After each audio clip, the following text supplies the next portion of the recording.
Estamos muy agradecidos de que estén todos acá, especialmente de Christine. Es un honor tenerte con nosotros. Muchas gracias. Tú te formaste en California, en una familia conservadora, en Santa Bárbara. ¿Cómo fue esa vida y cómo te marcó el contacto con la naturaleza? Bueno, siempre hay muchos factores que te forman. El campo de mi bisabuelo era donde creamos, y alrededor de nosotros era puro primos porque era la misma estancia, y éramos muy silvestres, siempre afuera peleando, muchos caballos, un mundo rural, y nuestros padres eran muy estrictos en un cierto modo, pero nos empujaron mucho para hacer lo que quieres. Y cuando yo tenía 8 años mudamos a Venezuela, en la zona de Orinoco, y quedamos 3 años y mi padre murió ahí, y volvemos al campo. Y no sé, cuando tenía 15 años conocí Yvon Chouinard, que me llevó a otra dirección completamente de mi vida. ¿Y cómo fue esa experiencia con Yvon Chouinard? ¿Cómo era esta empresa, esta organización Patagonia, que era bastante inusual, ¿no? Espero que sí. Bueno, yo conocí a Yvon cuando tenía 15 años, y cuando terminé mi primer año de universidad volví a la casa y mi madre me informó que, al contrario de que yo pensé, ella no fue mi banquero personal y que tuve que buscar trabajo. Entonces quejé a Yvon que nadie quiere contratarme porque no sabía cómo hacer nada. Entonces empecé a trabajar con él en verano, 3 veranos. Y cuando terminé mis estudios no tenía idea qué hacer.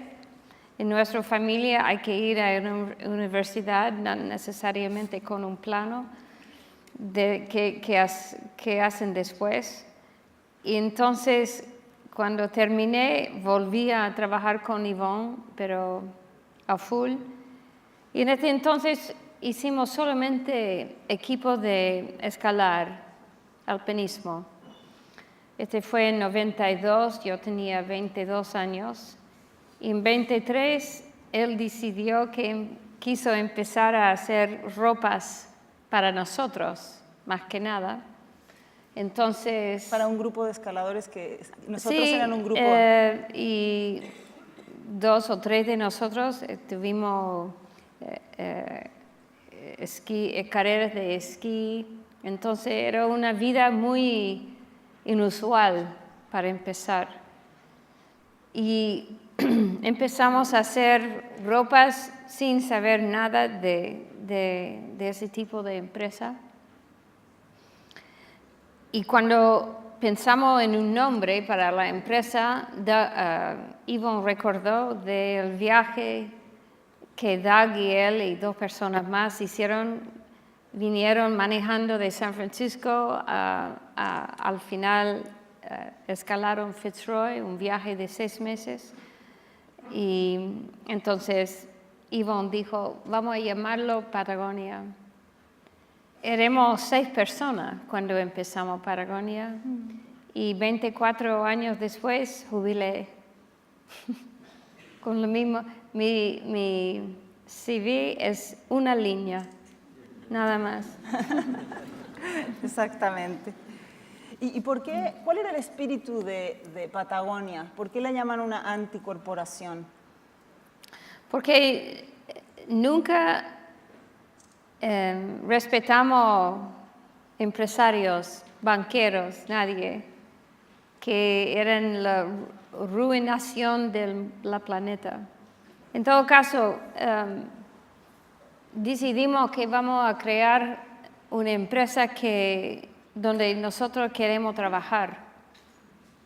Entonces, fue muy distinto de principio. Y 10 años después que lo empezamos, decidimos que aunque intentamos hacer las cosas lo más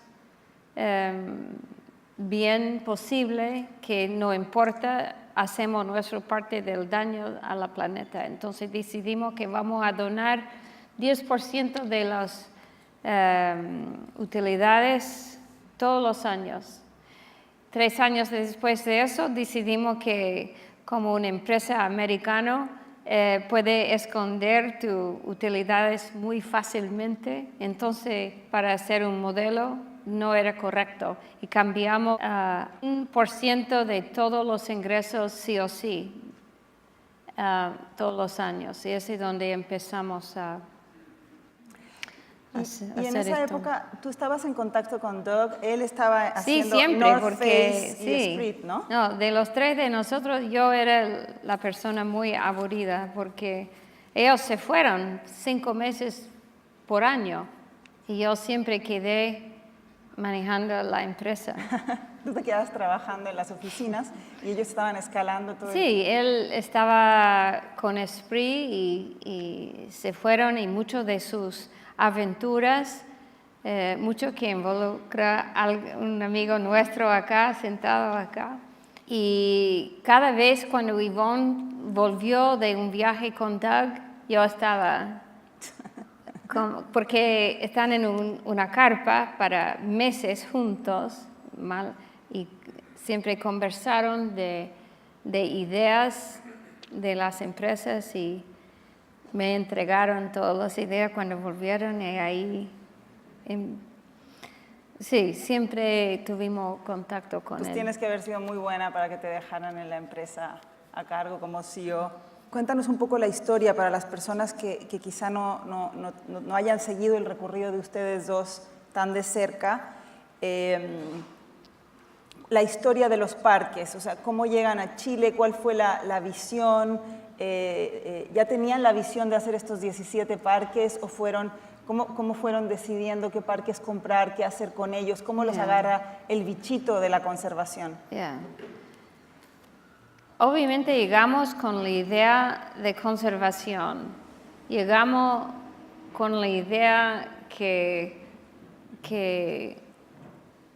la naturaleza estaba destruida en los últimos 200 años en una velocidad muy fuerte y peligrosa.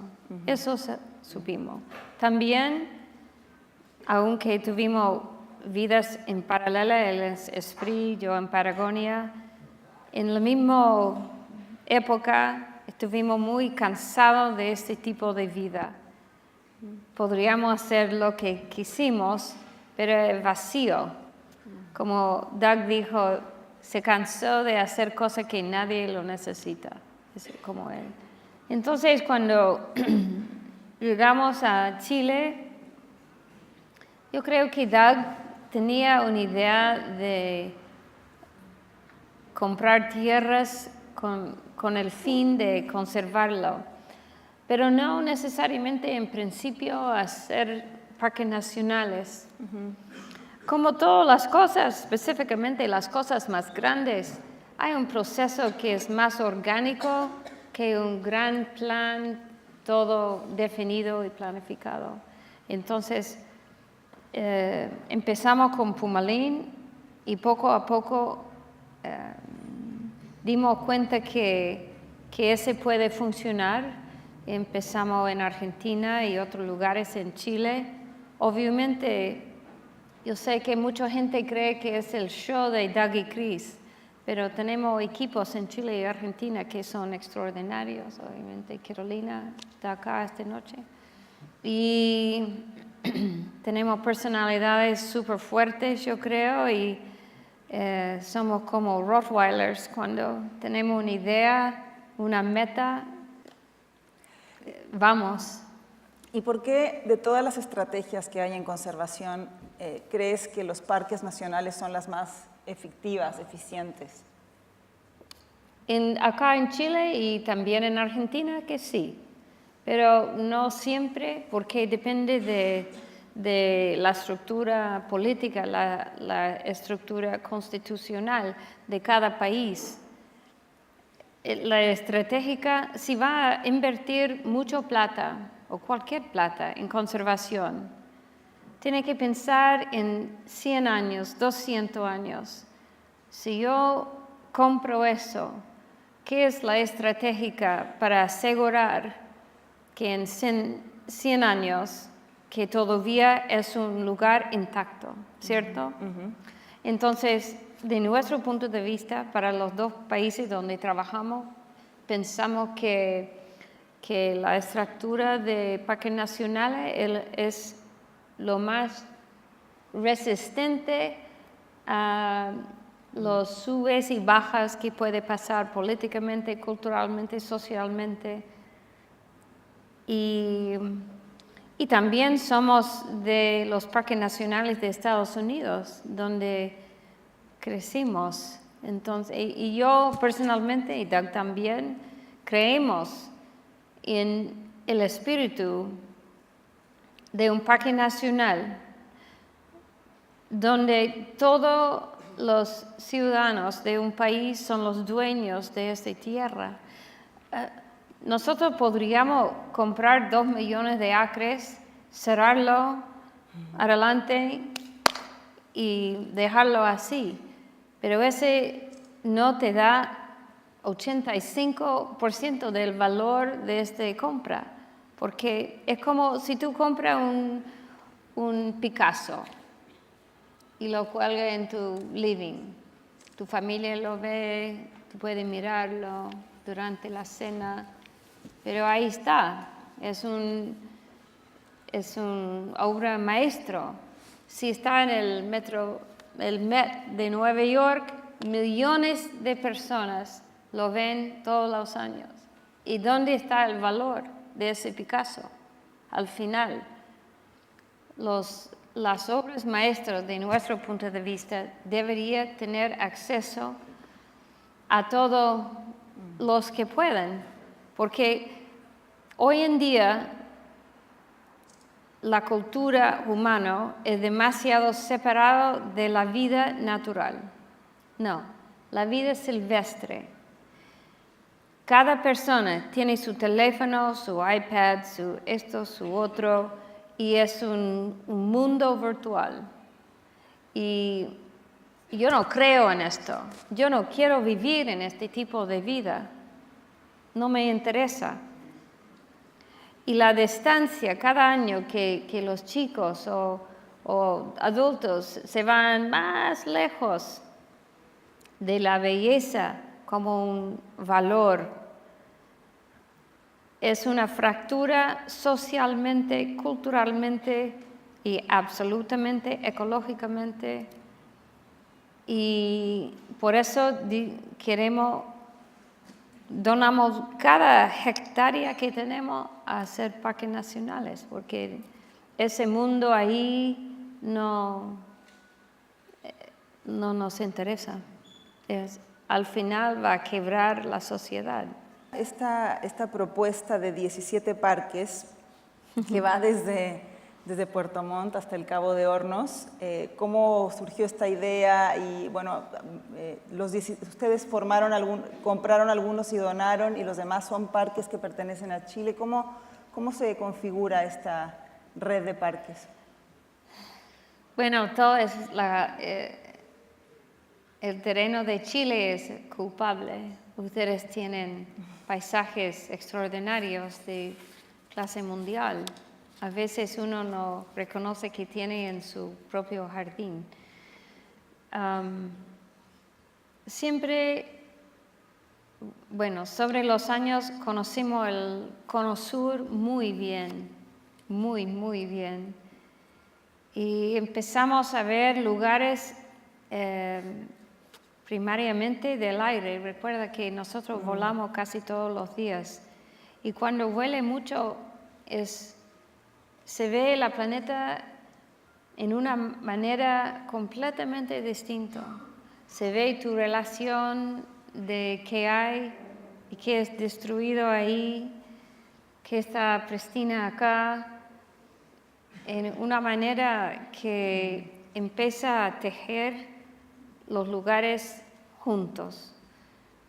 Y poco a poco vimos las posibilidades de no son todo contiguo, son parches de largo. Y conocemos todas las comunidades que están ubicadas por la carretera austral. Ese año, desde noviembre, hay una barcaza por fin que te lleva de Tortel a Natales, y de Natales puede ir a Punta Arenas, y de Punta Arenas puede tomar otra barcaza y ir a Porvenir y hasta el Canal Beagle eventualmente. Y si tiene el estómago adecuado, puede tomar una lancha a Cabo de Horno. Y nosotros venimos del mundo de negocio, o sea, de marketing, y vimos claramente que es una ruta de los parques de la Patagonia, que puede hacer una ruta que honestamente, va a ser uno de el primero, o dos, o tercero en el mundo, esa ruta de los parques. Porque mira qué tienen. Ustedes tienen pastizales, bosques, mar, islas. Desierto. Bueno, no en abajo. esta ruta. No, pero en biodiversidad impactante. Y empezamos a manejar esa idea, ¿por qué no una ruta de los parques Patagonia y hacer es como una cadena de perlas? Y va a ser muy famoso. Estamos trabajando en eso en los últimos meses y ya hay artículos saliendo de la ruta de los parques de la Patagonia en Chile, y ese cómo llega, y eso puede hacer sin hacer mucho. Ese es el clic que lo necesita para crear una imagen y una, bueno, lo dejo así, una imagen de algo tan largo, pero tiene una personalidad. Ahora, hablando de activismo, para las personas que quieren empezar a involucrarse en el mundo del activismo medioambiental, ¿cómo, si yo quiero proteger un humedal o un pequeño bosque, cómo parto, cómo lo hago, cómo me convierto en un activista para proteger, si no tengo todos estos recursos, todo este conocimiento, todas estas especialistas, pero quiero contribuir? ¿Cómo inicio el camino? Yo creo que es un gran error a pensar que conservación de cualquier escala tiene que ver con plata. Yo conozco muchos héroes en África, acá, en muchos países que no tienen nada y son las personas claves que han cambiado la historia para áreas pequeñas, pero también áreas muy grandes. Yo creo que hay que levantarse de tu cama todos los días y es una decisión. Es una vida, yo quiero una vida con intención o yo quiero una vida que está bien, que no sé. Cada persona tiene que decidir qué van a hacer con su vida. No es plata. Hoy día, yo no sé cuántas personas están acá ahora, pero hay un porcentaje de personas acá que están haciendo algo, no sé qué. Hay otro porcentaje que quieren hacer algo, pero no están seguros cómo empezar. Y hay otro porcentaje de ese grupo que no tiene interés, pero están muy ocupados, qué sé yo. Hay excusas, hay millones de excusas. Entonces, yo aprendí de los últimos 25 años que hay que decidir qué uno quiere hacer con su vida. Nelson Mandela tenía algo en su ¿cómo se llama? El cárcel, donde estaba 26 años. Voy a decirlo en inglés, no sé cómo traducirlo, pero dice, I am the captain of my destiny and the master of my fate. Y solamente dice que solo yo puedo decir, ¿qué voy a decir a mí mismo el día cuando muero? ¿Qué hice? ¿Qué no hice? Y no es que nosotros pensamos que hicimos tanto con nuestras vidas, pero tu pregunta es, ¿qué puede hacer? Hay proyectos acá cerca de Santiago o de lejos, o cada persona tiene que decidir actuar, porque eso necesitamos crear un ejército. Eso que tenemos que crear en la planeta, a trabajar en contra de esa ola de desarrollo que tiene un fin. El capitalismo, somos beneficiarios de lo mismo sistema de que criticamos. ¿Quieres compartir un consejo sobre todo para los jóvenes emprendedores que trabajan en IF, que trabajan aquí, que tienen que mantener su intención y su misión fuerte a futuro para no soltar el sueño, ¿no? Como lo hemos soltado varias generaciones, quizá en los 70s, en los 60s, varias generaciones sí, que... Eso fue una gran ayuda para nosotros. Tuvimos la guerra en Vietnam, el movimiento de derechos humanos en Estados Unidos, muchas campañas para entrenarse.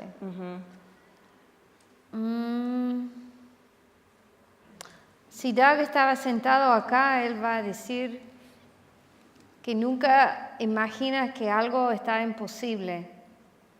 Hay que recordar que, como Margaret Mead dijo, que cada revolución empieza con una persona.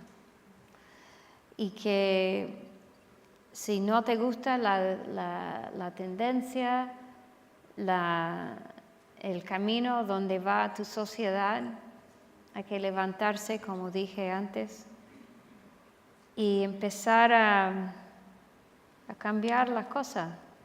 Doug siempre dijo, hay que comprometerse y de ahí inventar una manera para concretarlo. Pero la parte difícil es comprometerse. Y yo me gusta IF. A mí me gusta mucho esa palabra y me incentiva mucho. Hubo una persona muy famosa en Estados Unidos que fue un gran activista, escritor, muy famoso y logró mucho con su vida. Y justamente antes que murió, alguien preguntó, ¿hay algo en tu vida que tú cambiarías si tenías la posibilidad de hacerlo? Y él dijo, no, I don't know how to say this in Spanish. I wish I would have fought harder. Me hubiera gustado haber peleado más fuerte. Este viene de una persona que concretó muchas cosas en su vida. Y eso quedó en mi mente, que el día cuando muero, espero que cuando murió Doug, yo sé que no faltó nada en su vida. Eso que yo quiero, que puedo decir que viví bien. Nada más. Muchas gracias, Cris. Un aplauso.